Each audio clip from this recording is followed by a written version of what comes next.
देखिए किस तरीके से ओलंपिक में टीम इंडिया की चमक नजर आ रही है, धमक नजर आ रही है। पेरिस ओलंपिक से भारत के लिए डबल खुशखबरी है। जेवलिन थ्रो में नीरज चोपड़ा ने इतिहास रच दिया है। आपको बता दें, नीरज ने 89.45 मीटर का सीजन का अपना बेस्ट थ्रो किया और सिल्वर मेडल उन्होंने जीत लिया है। पिछले ओलंपिक में नीरज को गोल्ड मिला था। और दूसरी खुशखबरी हॉकी के मैदान से आई, जहां टीम इंडिया ने लगातार दूसरा ब्रॉन्ज मेडल जीता है। आपको बता दें कि भारत ने स्पेन को 2-1 से हरा दिया। तो दो अच्छी खबर ओलंपिक से जुड़ी हुई। मैं अपना खेल और मजबूत करूंगा, ये नीरज चोपड़ा ने कहा है। उनका यह कहना सिल्वर जीतने पर कि आगे और बेहतर प्रदर्शन वो करेंगे। एबीपी न्यूज से बात करते हुए यह खास चीज जिसका जिक्र वो कर रहे थे, सिल्वर जीतने पर एबीपी न्यूज से कहा नीरज चोपड़ा ने कि पूरी कोशिश की लेकिन गोल्ड नहीं जीत पाया। आगे और बेहतर प्रदर्शन करूंगा। हर एथलीट का अपना दिन होता है, लेकिन सिल्वर मेडल भारत की झोली में। और इस तरीके से भारत के लिए ओलंपिक से, पेरिस ओलंपिक से कई अच्छी खबरें लगातार आ रही हैं। जेवलिन थ्रो में नीरज चोपड़ा को सिल्वर मेडल मिला है। सिल्वर जीतने पर एबीपी न्यूज से बोले नीरज चोपड़ा। आपको हम बताएंगे क्या कुछ उन्होंने कहा, लेकिन तस्वीरें जरा देखिए।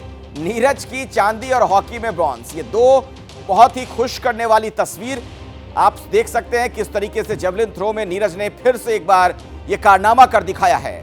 और दूसरी तरफ हॉकी में भी टीम इंडिया की बल्ले बल्ले। सिल्वर जीतने पर एबीपी न्यूज से बोले नीरज चोपड़ा कि पूरी कोशिश मैंने की लेकिन गोल्ड नहीं जीत पाया। हर एथलीट का अपना दिन होता है, मैं अपना खेल और मजबूत करूंगा। तो बिल्कुल पॉजिटिव माइंड के साथ ये बातें कहते हुए नीरज एकदम सकारात्मक होकर उन्होंने अपनी बात कही कि हर एथलीट का अपना दिन होता है। पूरी कोशिश उन्होंने की कि गोल्ड जीते लेकिन हो नहीं पाया। आगे और बेहतर प्रदर्शन करने का प्रयास करूंगा। नीरज, सबसे पहले तो एबीपी नेटवर्क से बहुत बहुत बधाई हो। टोक्यो में गोल्ड था, यहाँ पेरिस में सिल्वर है। आप भारत के ऐसे पहले खिलाड़ी बने हो जिन्होंने गोल्ड और सिल्वर जीता है। बहुत कठिन था ये सफ़र, कैसे देख रहे हो इस समय? नहीं, अच्छा है जी। सिल्वर जीता है, पर वही है, शायद से सबकी उम्मीद वही थी कि राष्ट्रगान बजे, और मुझे भी लग रहा था, लेकिन आज अपना दिन नहीं था। और स्पोर्ट्स में हमको वही है कि ये एक्सेप्ट करना पड़ता है कि कोई बात नहीं, आज नहीं था, आगे फिर से मौका मिलेगा और फिर से अगला गेम होगा, शायद फिर हो ऐसा। पर वही है कि आज अरशद नदीम ने अच्छी थ्रो लगाई है, आज उसका दिन था और अच्छी बात है, उसको सेलिब्रेट करने का मौका मिला और मेहनत की थी और रंग लाई। नीरज, हमें देशवासियों को ये बताना चाहिए कि आप आज इस फाइनल में आपसे पहले 90 मीटर के पार फेंकने वाले 6 खिलाड़ी थे, उसके बावजूद भी आप सिल्वर मेडल तक पहुंचे और टोक्यो से भी आपका परफॉर्मेंस इस दफ़ा बहुत अच्छा रहा है।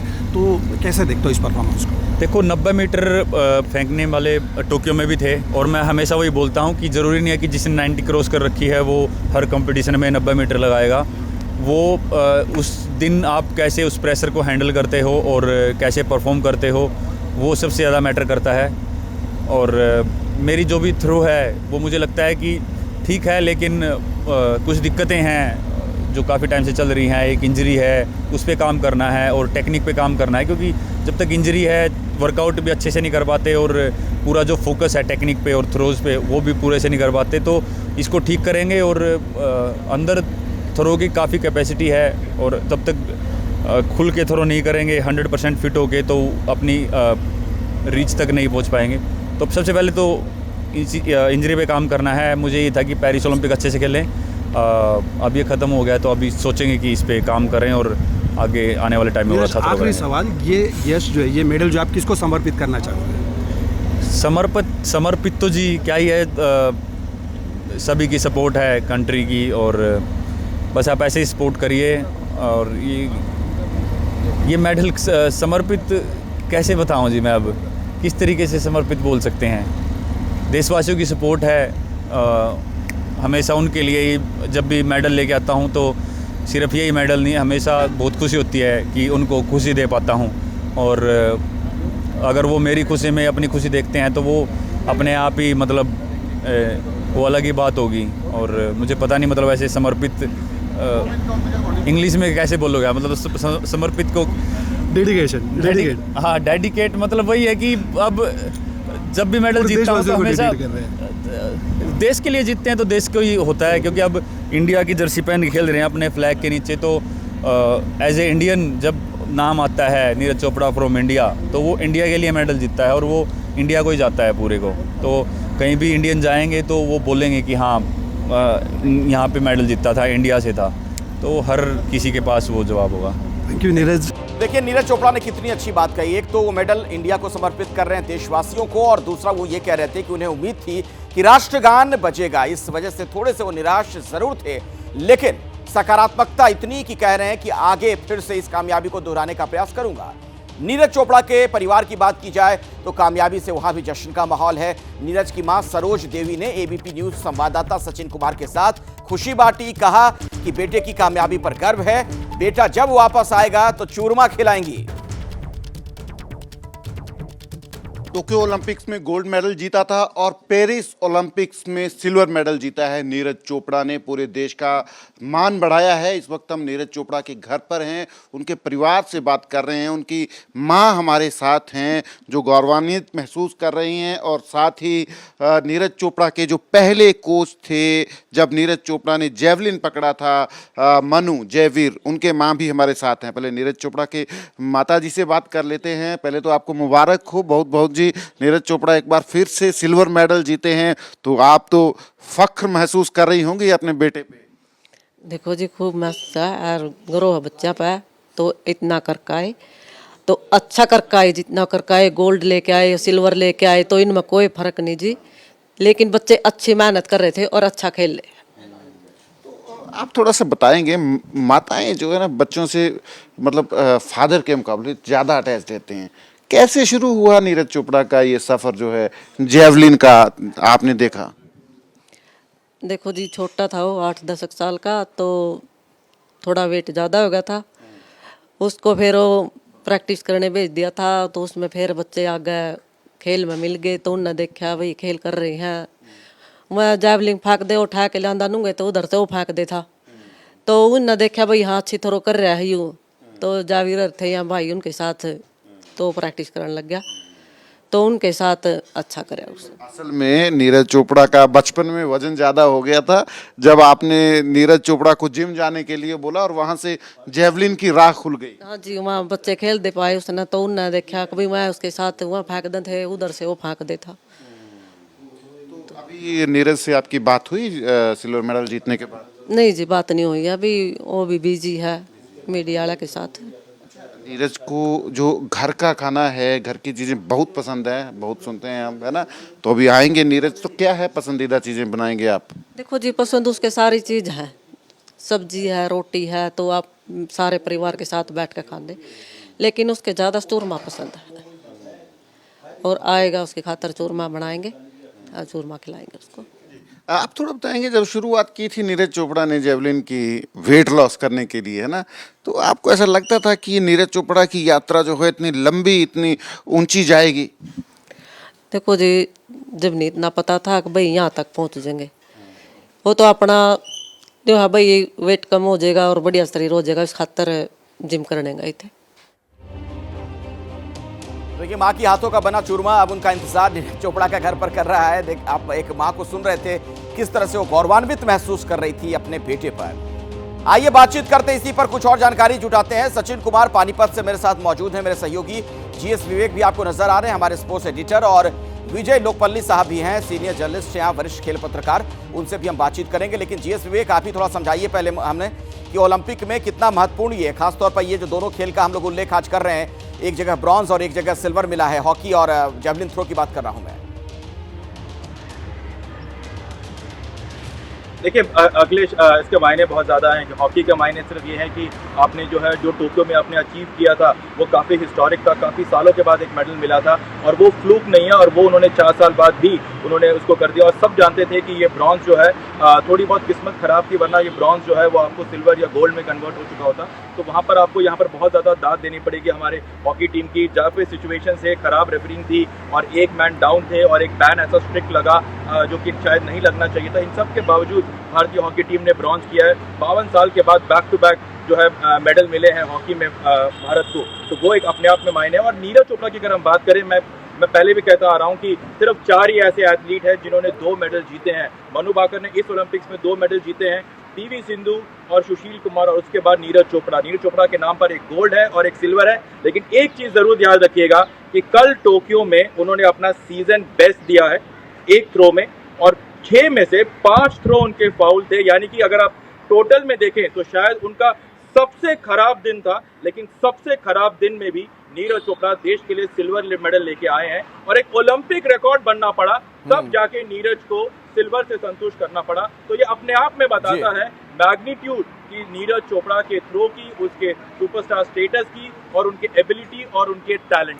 और ये भी ये सब तब उन्होंने कर दिखाया है जब वो खुद कह रहे थे कि इंजरी पर मुझे अभी काम करना है, टेक्निक पर और ज़्यादा काम करने की ज़रूरत है। और विजय लोकपल्ली जी देखिए किस सहजता के साथ नीरज जब एबीपी न्यूज़ से बात कर रहे थे उन्होंने तमाम बातें कही कि उन्हें अफसोस है कि राष्ट्रगान नहीं बच पाया।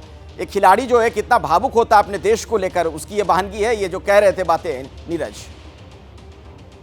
कि नीरज का कमिटमेंट आप कभी भी डाउट नहीं कर पाएंगे। अभी तक बहुत कम लोगों को मालूम था कि वो अपनी इंजरी को जो है पूरी तरह ट्रीट नहीं कर पाए, क्योंकि अगर वो सर्जरी कराते तो ओलंपिक्स में भाग नहीं ले पाते।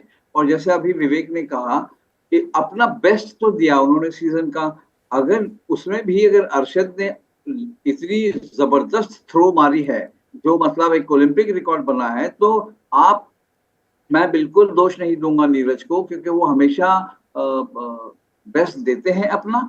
और एक ऐसा खेल देखिए उन्होंने जैवलिन थ्रो में एक ट्रेंड सेट कर दिया है देश में। अब कितने सारे जो युवा हैं वो चाहते हैं कि वो भाला फेंके और अच्छा नाम कमाएं। और जहां तक नीरज की बात है, उन्होंने प्रॉमिस किया है वो तगड़ी अच्छी वापसी करेंगे। और अभी भी उनके पास अगर आप उनकी उम्र देखें तो कम से कम उनके आगे 2 ओलंपिक्स हैं। तो मुझे कोई शक नहीं, कोई उनपे यह है कि मैं कहूँगा कि मुझे पूरी उम्मीद है आगे जाके भी नीरज अपना इम्प्रूवमेंट करेंगे। लेकिन सबसे पहले उनको अपना इंजरी, जो ग्रॉइन इंजरी है उसका सर्जरी कराना चाहिए। एक फिट नीरज जब मैदान में उतरेंगे तो मुझे नहीं लगता उनको कोई रोक पाएंगे। और यहाँ पे आपको ये भी अरशद को क्रेडिट देना पड़ेगा कि उन्होंने ऐसी थ्रो मारी अपनी सेकंड थ्रो कि जो पूरे जो बाकी पार्टिसिपेंट्स थे वो सब प्रेशर में आ गए, बहुत प्रेशर में आ गए। मतलब हम पहली बार देख रहे थे कि नीरज थोड़ा सा नर्वस भी थे। और जहां तक फाउल की बात है, वो अकेले नहीं थे, फाउल थ्रो कईयों ने किया। कई बार वो जान के अपना फाउल थ्रो कर देते हैं ताकि वो उनका जो रीडिंग है वो ना आए कि बहुत खराब थ्रो किया है। फाउल थ्रो से वो बच जाते हैं क्योंकि उनकी फिर रीडिंग आती नहीं है कि उन्होंने कितना खराब डाला है। पर नीरज हैट्स ऑफ है, उन्होंने हमेशा अपना बेस्ट दिया है। उन्होंने इंजरी का बहाना नहीं किया है, ग्रॉइन इंजरी बहुत टाइम से वो कैरी कर रहे थे। नीरज के घर जरा चल लेते हैं। सचिन कुमार मेरे सहयोगी वहीं पर मौजूद हैं और थोड़ी देर पहले आप सुन भी रहे थे। तो सचिन, घर पर मां के हाथों का बना जो चूरमा है वो इंतजार कर रहा है नीरज का। जी, माँ के हाथों का बना चूरमा भी इंतज़ार कर रहा है और लोग भी इंतज़ार कर रहे हैं नीरज चोपड़ा का कि नीरज चोपड़ा आएंगे अपने गांव में और जश्न जो है एक बार फिर से होगा जो उनका मेडल जीतने के बाद हुआ है। फिलहाल घर पर हैं हम उनके मौजूद और नीरज चोपड़ा के चाचा जी हमारे साथ हैं, उनसे बात करते हैं हम। सर, सिल्वर मेडल जीता है इस बार, गोल्ड की आशाएं थी पर सिल्वर मेडल जीते हैं बैक टू बैक। पिछले ओलंपिक्स में गोल्ड, इसमें सिल्वर। आप नीरज की इस उपलब्धि को कैसे बयान करेंगे, खासकर आपने बड़े क्लोज से देखा है नीरज चोपड़ा के सारे? दरअसल उसकी जो सिल्वर मेडल भी आया है वो हमारे लिए गोल्ड से कम नहीं है, क्योंकि हमें मालूम है उसको एक ग्रोइन इंजरी है और वो कभी कभी ऐसी उभर के आती है। तो कल उसके साथ यही हुआ, उसकी पहली थ्रो से ही उसकी रिदम खराब हो गई इंजरी की वजह से। और मैं तो बड़ा सौभाग्यशाली मानता हूँ अपने देश को कि देशवासियों की इतनी दुआएं आशीर्वाद था कि वो सिल्वर मेडल दिला पाया देश को। नहीं तो उसकी 6 थ्रो मिलती हैं प्लेयर को, 6 थ्रो में से उसकी 5 थ्रो फाउल थी, एक ही थ्रो थी वो जो वैलिड थी और उसी में उसको सिल्वर मेडल मिला है। इतना दर्द सहन करते हुए भी इतनी जीवटता से वो खेल रहा है, वो सैल्यूट है उसको। इतना दर्द में भी उसने अच्छा परफॉर्मेंस दिया। आने वाला टाइम कैसे देखते हैं? नीरज के पास उम्र है अभी, कम से कम 2 ओलंपिक्स तो खेल सकते हैं ना। टोक्यो के बाद अपनी मेहनत बरकरार रखी है, जारी रखी है। ये अभी जो भी कसर रही है, परमात्मा ने चाहा तो ऐसे ही प्यार मिलता रहा लोगों का और मेहनत करेगा। और ठीक है सचिन, लॉस एंजलिस में यूएस में फिर ओलंपिक है। ठीक है, मैं जीएस विवेक का भी बात फिर से रुख करना चाहता हूं। हमारे स्पोर्ट्स एडिटर भी लगातार हमारे साथ मौजूद है। विवेक, मैं हॉकी के दृष्टिकोण से अगर आप बात करूं तो जिस तरीके की सफलता हाल के दिनों में मिल रही है, क्या ये लग रहा है कि हॉकी का जो स्वर्णिम दौर हुआ करता था हिंदुस्तान का, उस तरफ एक बार फिर से हम लौट रहे हैं? या लौट तो ज़रूर रहे हैं और प्लेयर्स ने अपनी कोशिश पूरी करी है, लेकिन मैं चाहूँगा कि जिस तरीके से क्रिकेट के सभी 15 लोगों के नाम जो हैं सबको मुँह ज़ुबानी याद हैं, मैं बस ये चाहता हूँ कि 2 ब्रॉन्ज लगातार लेने के बाद बैक टू बैक आपने ऑस्ट्रेलिया को 52 साल बाद हराया है, आपने जो है जर्मनी को लगभग हरा ही दिया था एक खराब डिसीजन की वजह से, जो है हम फाइनल तक नहीं पहुंच पाए, और उसके बाद फाइनल में जिस तरीके से यहाँ पर प्रदर्शन हुआ, पिया श्रीजेश ने जिस तरीके से यहाँ पर प्रदर्शन किया हुआ है, मैं बस ये चाहता हूँ कि प्लेयर्स जितनी मेहनत कर रहे हैं उतना ही मेहनत जो है बाकी सब तरीके से आए और हॉकी के हर एक खिलाड़ी का नाम जो है सभी लोगों को मुँह ज़ुबानी याद आ जाए। लेकिन परफॉर्मेंस की बात करें, ऑन द फील्ड की परफॉर्मेंस की बात करें, तो आई थिंक इतना अग्रेसिव टोटल हॉकी हमने शायद ही कभी देखने को मिला है, और अपने बॉडी ऑन द लाइन उन्होंने लगाई है, और जिस तरीके से आपने कम से कम जो है 43 मिनट आप 10 लोगों खिलाड़ियों के साथ खेले ग्रेट ब्रिटेन के साथ, आसान नहीं होता क्योंकि हॉकी इतनी फास्ट है कि आसान नहीं होता। बहुत अच्छी बात जीएस विवेक आप कह रहे हैं कि जैसे क्रिकेट के खिलाड़ियों के नाम लोगों को रटे होते हैं अपने देश में, वैसे ही हॉकी के तमाम खिलाड़ियों के नाम भी याद होने चाहिए, उस तरीके का सम्मान हमें उन्हें देना चाहिए। सचिन और विवेक, आप दोनों का बहुत बहुत धन्यवाद हमारे साथ जुड़ने के लिए। भारतीय हॉकी टीम ने पेरिस ओलंपिक में ऐतिहासिक जीत दर्ज की है। स्पेन को हराकर इंडियन हॉकी टीम ने ब्रॉन्ज मेडल जीता है। टीम इंडिया ने स्पेन को 2-1 से हरा दिया। स्पेन के खिलाफ भारत के लिए दोनों गोल कप्तान हरमनप्रीत सिंह ने किए हैं। उन्होंने 2 बार पेनल्टी कॉर्नर को गोल में तब्दील किया। आपको यह बता दें कि 2020 टोक्यो ओलंपिक में भी भारत ने ब्रॉन्ज मेडल पर कब्जा जमाया था। पिछले 52 सालों में ऐसा पहली बार हुआ है जब हॉकी में भारत ने लगातार 2 ओलंपिक में मेडल जीता है। हरमनप्रीत ने भी कमाल कर दिया और 52 साल के बाद एक बार फिर से आप देखिए इस तरीके की बड़ी कामयाबी टीम इंडिया के हाथ लगती हुई नजर आ रही है। ओलंपिक में टीम हॉकी के शानदार प्रदर्शन के बाद प्रधानमंत्री नरेंद्र मोदी ने पूरी टीम से बातचीत की, उन्हें शानदार कामयाबी की बधाई भी दी। सर नमस्कार। नमस्कार सर।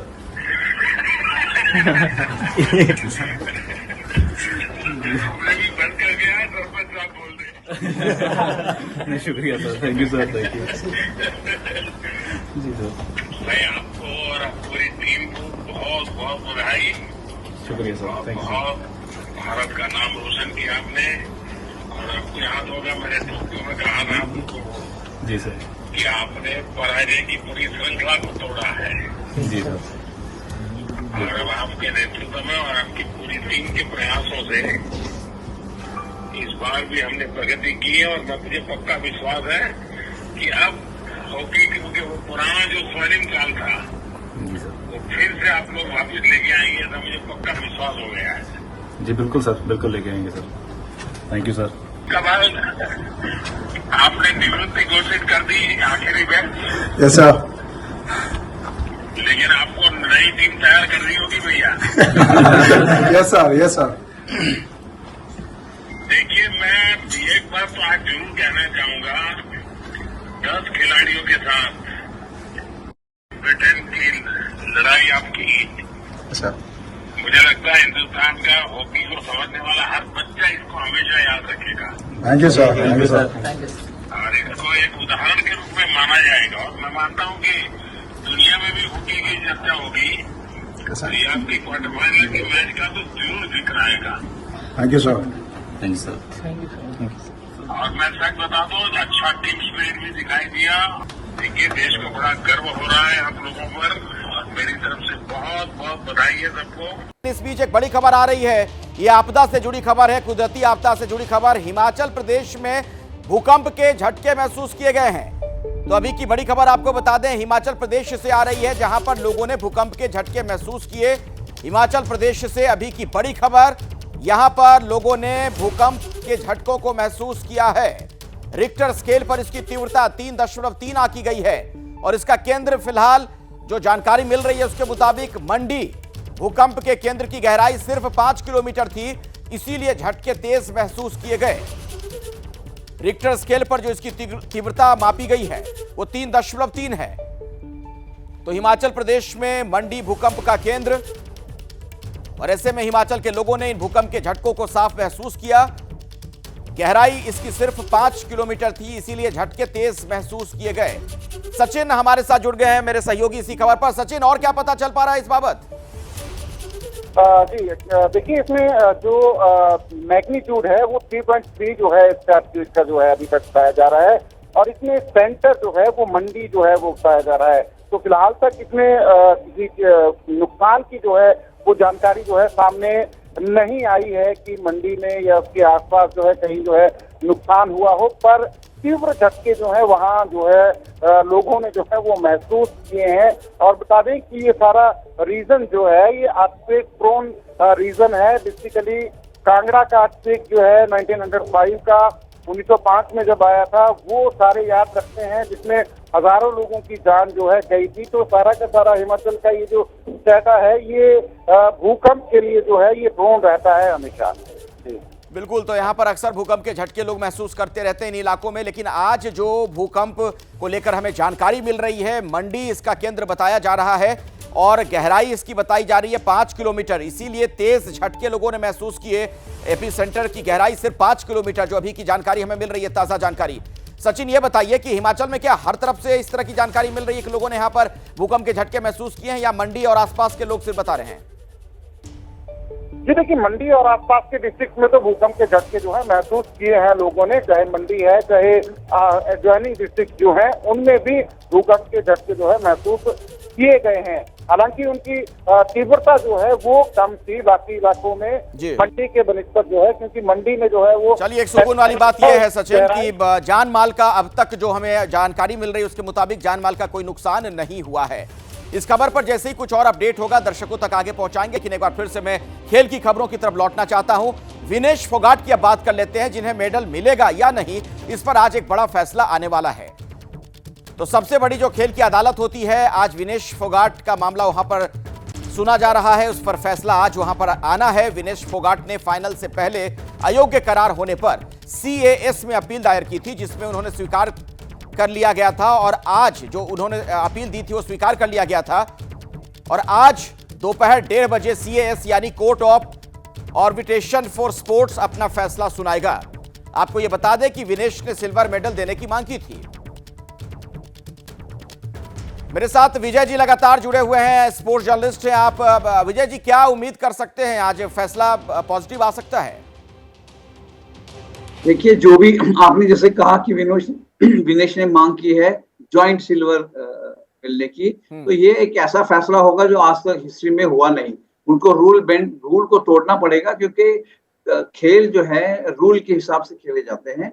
कोई भी आप गेम देख लीजिए, यहाँ पे स्पष्ट था कि आपको 50 किलो के अंदर रहना है। अगर वो ऊपर हो गई है कि जो भी कारण है वो अब थोड़े दिनों बाद हमको मालूम पड़ जाएगा, लेकिन अगर उनको उनकी अपील को माना जाता है तो ये बहुत बड़ी बात होगी, और आगे के लिए एक तरीके से मैं कहूँगा औरों के लिए भी दरवाजे खुल जाएंगे, क्योंकि बहुत ये जो वजन गिराने की जो प्रक्रिया है बहुत मुश्किल होती है। इसमें खिलाड़ी को अपनी बॉडी को इतना पनिश करते हैं वो लोग, कि जैसे हमारे डॉक्टर ने पेरिस में बताया, हम जो टीम के साथ जुड़े हैं, कि अगर और थोड़ी देर करते तो उनको जान का खतरा हो सकता था। तो ये कुश्ती संघ है, उनको सोचना है। लेकिन अगर विनेश को जॉइंट सिल्वर के लिए वो सोचते भी हैं, तो मुझे तो लगता नहीं ऐसा कोई फैसला आएगा, क्योंकि वो रूल तोड़ेंगे नहीं, जहां तक हमने पढ़ा है सुना है लोगों से। अगर होता है तो विनेश के लिए तो बहुत बड़ी बात होगी, क्योंकि उनके जैसा सैक्रिफाइस जो उन्होंने किया, जिस ढंग से वो वापस आए, जितनी मेहनत से उन्होंने कुश्ती लड़ी है, वो डिजर्व करती है। पर बहुत कठिन होगा ये फैसला विनेश के फेवर। लेकिन हम तमाम हिंदुस्तानियों को ये उम्मीद है, हम लोग ये सोच कर चल रहे हैं कि शायद ऐसा हो जाए, ये बहुत अच्छी खबर वहां से आए। बहरहाल मैं अब मेघा का रुख करना चाहूंगा, मेरी एक और सहयोगी आपको स्क्रीन पर नजर आ रही है। मेघा, परिवार के लोग अब क्या कह रहे हैं, या आसपास के लोगों से अगर आपकी बातचीत हो पाई हो? जी अखिलेश, देखिए आज फैसला आना है और उस फैसले का इंतज़ार ना केवल विनेश उनका परिवार बल्कि पूरा भारत कर रहा है कि फैसला विनेश के पक्ष में आए और सिल्वर मेडल जिसकी मांग उन्होंने court for arbitration for sports से की है वो उनको मिल जाए। हमारे साथ देखिए उनके परिवार के हैं, उनके चाचा जी महावीर फोगाट जी जुड़े हुए हैं, उनसे हम बात करते हैं। आज विनेश ने court for arbitration for sports से मांग की है कि उनको सिल्वर मेडल दिया जाए जॉइंट में। क्या लगता है फैसला विनेश के पक्ष में आएगा? देखिए, बिल्कुल हमें जो न्यायालय पर पूरा विश्वास है, जो ना जो हमें आज उम्मीद है, जो आज हमारे हक में फैसला आना चाहिए। लेकिन इससे पहले ऐसा कुछ हुआ नहीं है, तो एक उम्मीद ये भी जताई जा रही है कि शायद फैसला जो है वो पक्ष में ना आए, सिल्वर देने की मांग जो की गई है वो शायद ना भी मिले। हाँ, बिल्कुल हो सकता है, जो जिस तरह मान लो ऐसा फैसला ले सकता है। जो दो जो सिल्वर मेडल हैं, जो ज्वाइंट मेडल, वो जो है ना फैसला ले सकते हैं। जो लड़की वो क्यूबा की थी उसको भी मिल सकता है और विनेश को भी दे दी। अच्छा, वो कैटे ऑलरेडी फाइनल्स में पहुंच गई थी, सिल्वर और गोल्ड की लड़ाई थी, सिल्वर की नहीं गोल्ड की लड़ाई थी, सिल्वर तो ऐसे ही हाथ में था, तो ऐसे में देना चाहिए कि नहीं? क्या अगर नियम ऐसा कुछ कहता है तो नियमों में बदलाव होने चाहिए, देना चाहिए कि नहीं? ये तो वो नियमों बदलाव करके जो ना हो सकता है। ये जो कोर्ट के उस पर जो उसके ऊपर डिपेंड है, सीए जो क्या फैसले लेते हैं। लेकिन नियमों में ऐसे बदलाव होने चाहिए। नहीं, देखो मैं तो ये तो क्या बता सकता, जो नियम बनाए जाते हैं वो अपने आप जो बनाते हैं, हमारे इसकी पूछता थोड़ी क्या नियम बनाने हैं। ठीक है, तो देखिए परिवार का तो यही कहना है कि जो सिल्वर मेडल है अखिलेश वो मिलना चाहिए। अगर ऐसा कोई नियम है सख्त तो उसमें बदलाव भी किए जा सकते हैं, क्योंकि सिल्वर तो ऑलरेडी मिल चुका था, तो ऐसे में सिल्वर की हकदार वो हैं और जॉइंट में उनको सिल्वर देना चाहिए। सब यही उम्मीद लगाकर बैठे हैं कि विनेश को सिल्वर मिले। आज एक और मेडल भारत के हर हिंदुस्तानी की यही उम्मीद है कि खेल अदालत से आज कोई अच्छी खबर सुनने को मिले। बहुत बहुत शुक्रिया मेघा आपका। विजय जी हमारे साथ जुड़े हुए थे, आपका भी बहुत धन्यवाद हमारे साथ जुड़ने के लिए और तमाम जानकारी दर्शकों के साथ साझा करने के लिए।